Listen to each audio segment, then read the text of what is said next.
అందరికీ నమస్కారం. ముందు క్లాస్లో మనం కాగునింత గురించి నేర్చుకున్నాం. గుణింతాలు అంటే ఏంటి, గుణింతాలు ఎలా ఏర్పడతాయి, వాటి గురించి తెలుసుకున్నామమ్మా. అయితే ఈరోజు కాగునింతం నేర్చుకున్నాం కదా మన క్లాస్లో. ఈరోజు మనం గాగునింతం ఎలా ఏర్పడుతుంది అనే దాని గురించి చూద్దామమ్మా. గాగునింతం అంటే మనం గుణింతం ఎలా ఏర్పడుతుందని చెప్పుకున్నాము.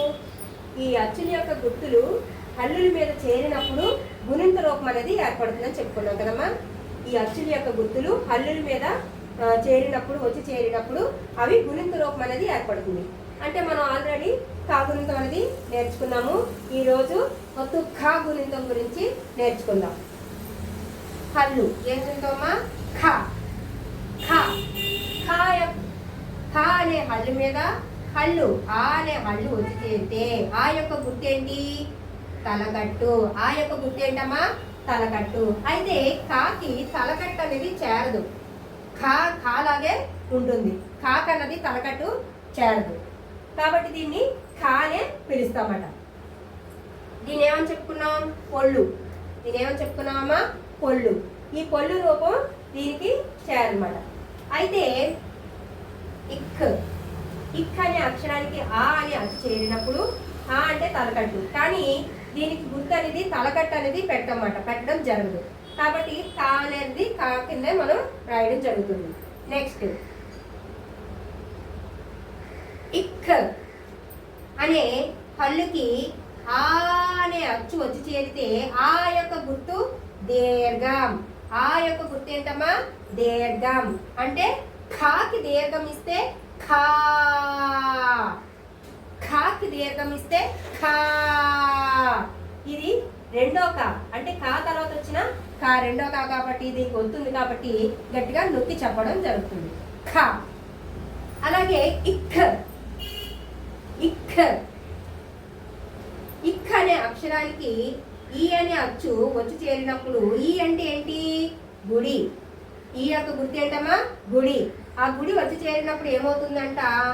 ఖి. ఖాకి గుడిస్తే ఖి, ఖాకి గుడిస్తే ఖి అని పలుకుతాం. నెక్స్ట్ ఖాకి పొల్లిస్తే ఇక్. ఇక్ అనే అక్షరానికి ఈ అనే అచ్చు వచ్చి చేరితే ఈ అనే అచ్చు వచ్చి చేరినప్పుడు ఈ యొక్క గుర్తు గుడి దీర్ఘం. ఈ యొక్క గుర్తు ఏంటమ్మా? గుడి దీర్ఘం. అంటే ఖాకి గుడి దీర్ఘం ఇస్తే ఖీ, ఖాకి గుడి దీర్ఘం ఇస్తే ఖీ. నెక్స్ట్ ఇక్ అనే హల్లుకి ఊ అనే అచ్చు వచ్చి చేరితే ఊ యొక్క గుర్తు కొమ్ము. ఊ యొక్క గుర్తు ఏంటమ్మా? కొమ్ము. ఇక్కడ ఏమవుతుంది? ఖాకి కొమ్మిస్తే ఖు, ఖాకి కొమ్మిస్తే ఖు. నెక్స్ట్ ఇక్ అనే అక్షరానికి ఊ అనే అచ్చు వచ్చి చేరితే ఊ యొక్క గుర్తు కొమ్ము దీర్ఘం. ఊ యొక్క గుర్తు ఏంటమ్మా? కొమ్ము దీర్ఘం. అంటే ఈ ఖాకి ఏం చేసాం మనము? ఖాకి కొమ్ము దీర్ఘం ఇస్తే ఖూ అయింది. ఖాకి కొమ్ము దీర్ఘం ఇస్తే ఖూ అయింది. అలాగే ఇక్ అనే హల్లుకి అరు అనే అచ్చు వచ్చి చేరితే అరు అనే అచ్చు వచ్చి చేరితే అరు యొక్క గుర్తు రుత్వం. అరు యొక్క గుర్తు ఏంటమ్మా? రుత్వం. రుత్వం వచ్చి చేరితే ఖాకి రుత్వం ఇస్తే ఖృ, ఖాకి రుత్వం ఇస్తే ఖృ అవుతుంది.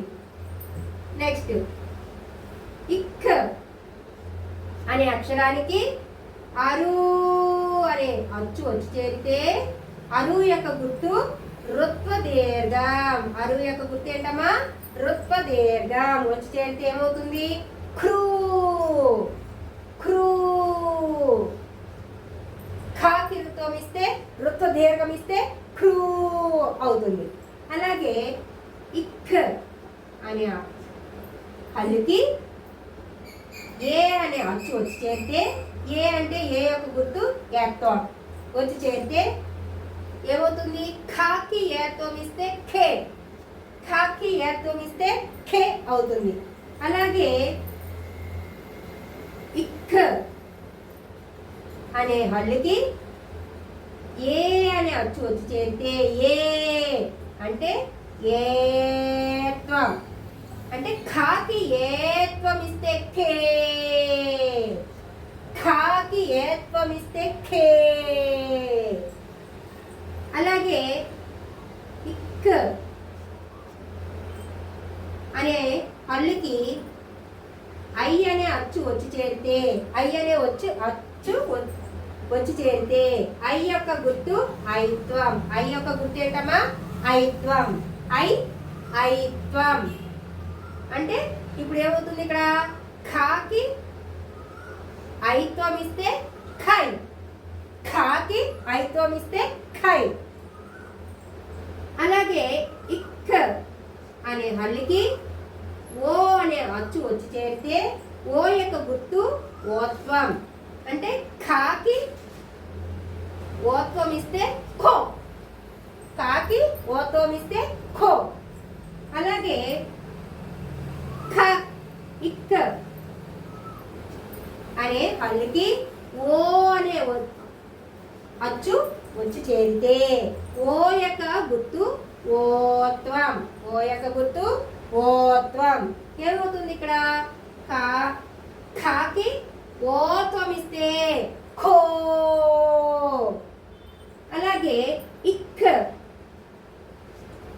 అనే హల్లుకి ఔ అనే అక్షరాన్ని వచ్చి చేరితే ఔ యొక్క గుర్తు ఔత్వం, ఔత్వం అంటే ఖాకి ఔత్వం ఇస్తే ఖౌ, ఖాకి ఔత్వం ఇస్తే ఖౌ అవుతుంది.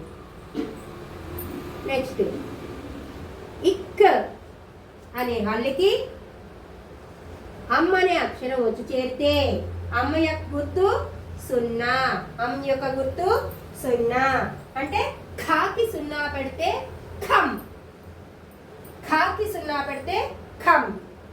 అలాగే ఇక్ అనే అక్షరానికి ఆహా అనే అక్షరం వచ్చి చేరితే, అచ్చు వచ్చి చేరితే విసర్గ. ఆహా యొక్క గుర్తు ఏంటమ్మా? విసర్గ. ఖాకి విసర్గ ఇస్తే ఖహ, ఖాకి విసర్గ ఇస్తే ఖహ. ఈ విధంగా ఒత్తు ఖా యొక్క గుణితం ఏర్పడింది.